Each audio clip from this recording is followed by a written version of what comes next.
Nzoguma kuri wa musozi w'Imana kuko nabonye wa rutare ari Yesu. Wa rutare ari Yesu. Wa rutare ari Yesu. Kukigi shizwe hejuru n'abantu abariki babaza Imana. Kwegera wumve icyo Imana igushaka ko biruta gutanga ikimazi cy'ubupfu. Ndahiganwa singira mu rwishi ariko sinduta ziyaja, kandi ubimenye nibwo buzima. Regeri gicaniro azirikana ryasezerano kuko mugi hec'ijoro niho tuzarema. Niho tuzarema twiseguye ukuboko kwawe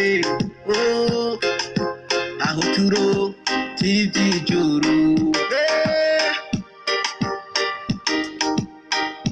Wegereze wa musozi w'Imana. Nzoguma kuri wa musozi w'Imana kuko nabonye wa rutare ari Yesu.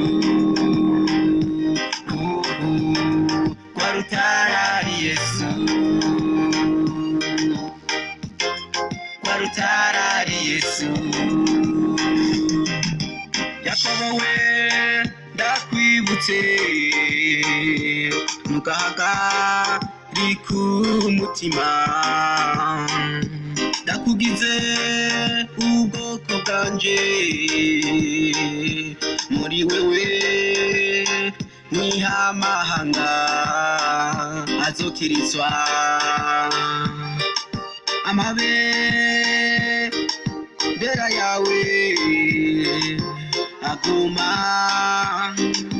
ahungabana. Aguma ahungabana. Uharanirwa na cya gihugu cyose. Wabaye uhoraho w'Isirayeli no ku marembo y'ijuru. Izina ni Yakobo. Nzokumara ubwoba bw'ibihe, amahanga yose acishwe bugufi muri wewe. Nzoguma kuri wa musozi w'Imana kuko nabonye wa rutare ari Yesu. Wa rutare ari Yesu.